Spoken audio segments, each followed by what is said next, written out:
Hey, my reactor, so I'm back. Chapter 7 p.m.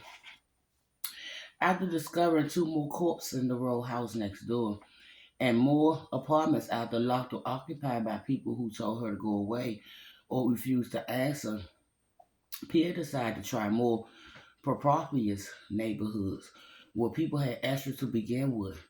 Maybe she had discovered an open market or street peddler along the way. One thing was certain, leaving her brothers was torture, and she didn't want to do it again until absolutely necessary. She needed to find enough food to last until Veda came home, or this nightmare was over. It was if it was ever over. And the food she found so far, the jar of melon, a can of black-eyed peas, and two slices of bread, wasn't nearly enough. As much as she dreaded wandering further away from home, she would find what she was looking for among the poorest of the poor. After leaving Shuck Alley, she moved west on Danasee, then turned north, walking fast. No motor cars or wagon traveled along the cobblestone. No one walked along the sidewalks. A trolley rattled by, but only a few mass passengers rode in the seats, sitting far away from one another. The feeling that she and her brothers were some of the last people alive in the city grew stronger with every step. Normally the thoroughfares were so crowded she couldn't walk 2 feet without bumping into shoppers or children or businessmen or bicyclists. Now crappy ribbons hung from doors and silent and swirling in the morning breeze, and sheep wrapped horses laid outside what seems like every other building. The only sounds were her shoes on the cobblestone and the teeny voices of radio somewhere, floating out into the empty streets. The further she walked, the harder a cold slab of fear pressed against her chest, making it hard to breathe. She planned on staying on the sidewalk close to front doors and banisters in case she needed to hide. From whom, she wasn't sure, but the stench of dead bodies was unbearable. Instead, she walked in the middle of the road, trying not to think about what was under the bloody sheets, or muddy, or the blonde woman with maggots on her face. She tried not to think about the fact that only days ago those people had been watching a grand parade, celebrating and having fun with their spouses and children and friends, unaware that death was waiting right around the corner. Now they were covered with flies and rotting on the sidewalks, like the fish sold at the seaport and the dead pigs hanging behind the butcher shop. At least the fish were on ice and the pigs were cut up and cooked before maggots crawled on their face. The gore rose in her throat, and she wrapped her arms around herself, blinking back tears and trying not to be sick. Announcements with black letterings on buildings and telephone poles read, "All shows and churches are ordered closed to fight the epidemic. Cases in the state tempt 100,000 states and city. Health boards may take more drastic steps. Complains that failure of physicians to report cases handicap them in their work. Demand for physicians greatly exceeds the supply." Ignoring the screaming voices in her head telling her to turn around and go home, she made her way towards 3rd Street looking for a sign to point her in the right direction. Every now and then a moving curtain caught her eye, but when she looked up at the window, the curtain dropped back into place. On one hand, she worried someone might try to rob her. Not that she had anything worth stealing, but people were desperate. She knew because she was too. On the other hand, seeing moving curtains gave her a small measure of comfort. At least she wasn't alone. Other people were hiding in the apartment too, trying to survive. She thought about going inside one of the houses to ask for help, but she knew she'd likely be turned away, and she needed to stop wasting time in the poor section of Philadelphia. If she knocked on the right doors in a different part of the city, maybe some rich woman, after hearing her story, will offer a loaf of bread or jar of fruit. Maybe a caring mother will share a tin of cow milk or a jar of milk and infant food. She prayed someone will anyway. Then she came to Pine Street and slowed. Men with guns guarded what looked like hundreds of homemade coffin stacks outside the fence around the cemetery of St. Peter's Church. Next to the coffins, beneath a roll of sycamore trees, haphazard piles of body corpses laid beneath dirty sheets and swarm of flies. More men in masks and filthy clothes picked up the bodies and carried them into the cemetery, where another group was digging what looked like a massive grave. Some of the men were wearing what looked like prison uniform, while others were wearing school vests and trousers. Another wave of nurses washed over Pia, making her dizzy. Hoping no one noticed her, she dropped her eyes and kept going. When she reached the end of the block, it started to rain. A dreary gray drizzle pitting the greasy top of brown puddles. The wind picked up, carried with it the chill of coming winter. She blinked against the cold and wrapped her arms around herself, suddenly freezing despite Muddy's heavy winter coat. She was quickly becoming exhausted too, as if her legs had turned to cement. It shouldn't have come as a surprise that everything she'd been seeing and feeling and doing was starting to wear her out. That trying to stay strong for the boys and refuse to give in to a panic was tiring. But how much fear and worry was someone her age supposed to bear? And who was going to take care of her when or if this was over?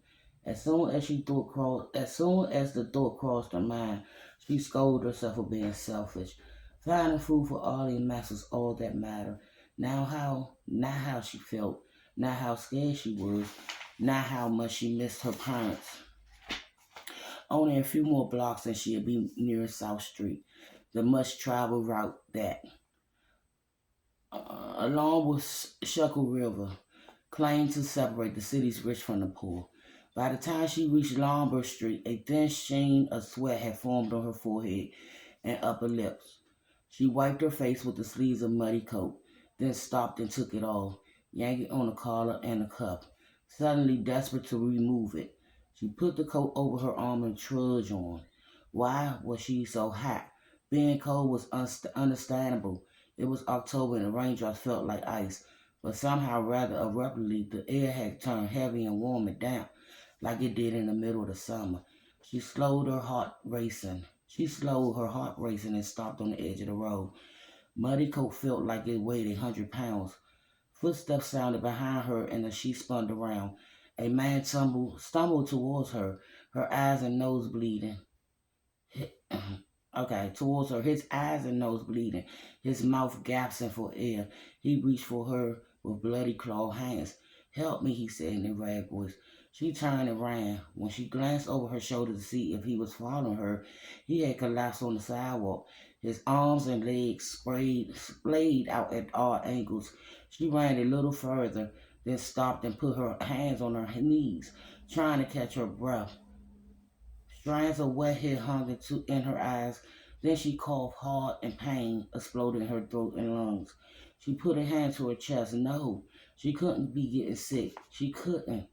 Maybe it was just a cold. Maybe she was exhausted from worry and grief and lack of food and sleep. Whatever it was, she was determined to ignore it and keep going. She straightened and looked back at the man. He lay motionlessly on the sidewalk, a growing puddle of blood around his head. Ignoring her burning throat, she swallowed her terror and started walking again. Just 2 more blocks and she'd find what she was looking for. Then she'd be able to go home. She'd be able to feed the boys, have something to eat, and they all curl up on her bed to sleep. They waited for this to be over. They'd wait for this to be over and for Vader to return from the war together and safe in their rooms. Then everything would return to normal except Muddy, she thought, and her eyes filled. Her legs went weak, and she sat down hard on the curb. The building across the way seemed to waver, like they did in the summer when heat rose off the cobblestone. Except it wasn't summer, it was October, and it was raining. She put her head in her hands. Her chest felt heavy and her throat felt raw, as if she swallowed broken glass. Her temples pounded with each hard thud of her heart.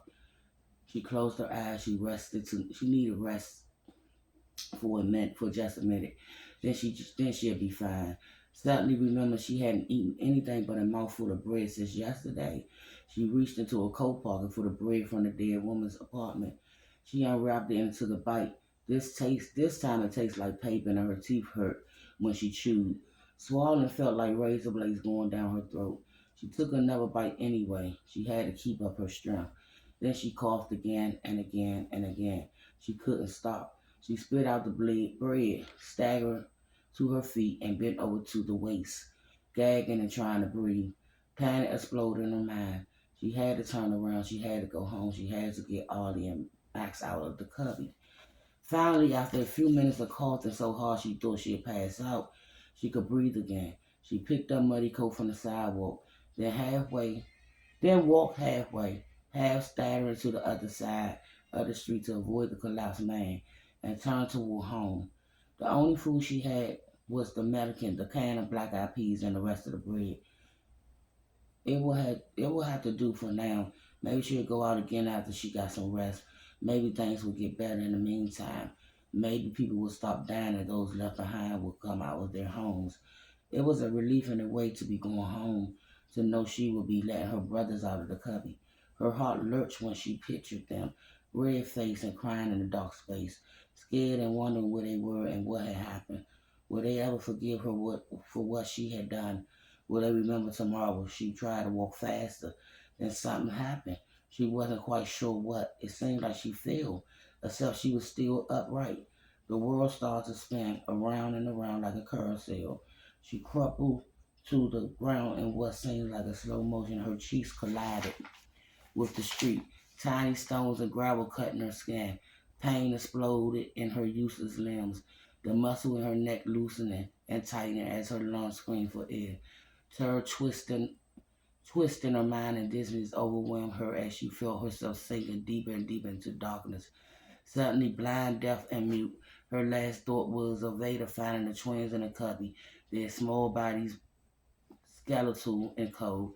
Then the world disappeared. And I'll be back, y'all.